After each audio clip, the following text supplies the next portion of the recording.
চরমনেওয়ালারা কি বলে? নামাজ দৈনিক 2-1 ওয়াক্ত পড়লেই হবে।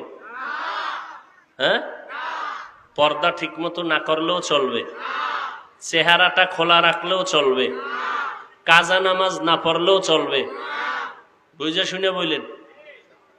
কি বলে যে আল্লাহ এবং রসুলের আদর্শ মাঝে মাঝে বাদ দিলেও চলবে, এই কথা বলে। দেওবন্দি কওমিওয়ালারা বলে, তাবলিগওয়ালারা বলে, সবার এক আওয়াজ, গোলামি করো আল্লাহর, আদর্শ মানো মদিনার। গোলামি কার? আদর্শ কার? মদিনার। তাহলে এখানে আর ঝামেলা কই? আসলে ঝামেলা কি? চোখের মধ্যে চশমা লাগানো, আয়না হলো কালো, গ্লাস কি তো কালো রঙের আয়না লাগাইয়া যদি আমি চোখে চশমা লাগাই স্টেজে উঠে দেখবো এই সমস্ত প্যান্ডেলের বাতিগুলো কালো, সাদা টুপি কালো, এরপরে কাপড়গুলো কালো। যদি বলি ভাই কিয়ামতের আলামত নি, কেন? বলে সব কালো কেন? চক্ষুষ্মান ব্যক্তি বলবে না, আমাদের টুপিও ঠিক আছে, বাতিও ঠিক আছে, প্যান্ডেল ঠিক আছে, গজবে ধরলে তোমার চোখে ধরছে। সমস্যা কোথায়? চোখে।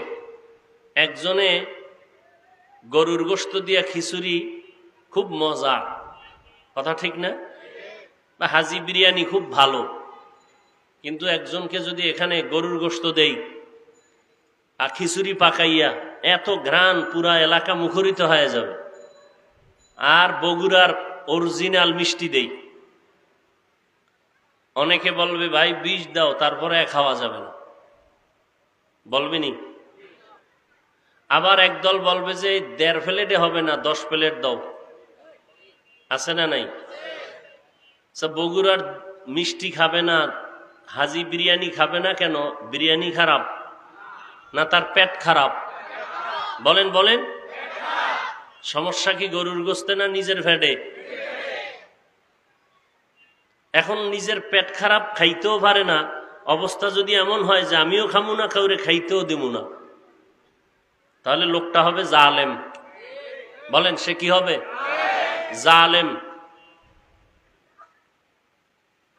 ঠিক তেমনি ভাবে চরমনাই যাওয়ার কারণে, তাবলিগে যাওয়ার কারণে, পীর মুরিদির পেছনে যাওয়ার কারণে, আহলে হক ওলামাদের পেছনে মানুষ যাওয়ার কারণে, দেওবন্দি কওমির পেছনে যাওয়ার কারণে, বলেন তো এই সমাজের ভেতরে কি পরিমাণ মানুষ বেনামাজি হয়েছে? খুব চিন্তা ভাবনা করে জবাব দেন। বলেন না কেন ভাই? চরমনাই যাওয়ার কারণে, তাবলিগে যাওয়ার কারণে, দেওবন্দীদের কাছে যাওয়ার কারণে, কওমিতে যাওয়ার কারণে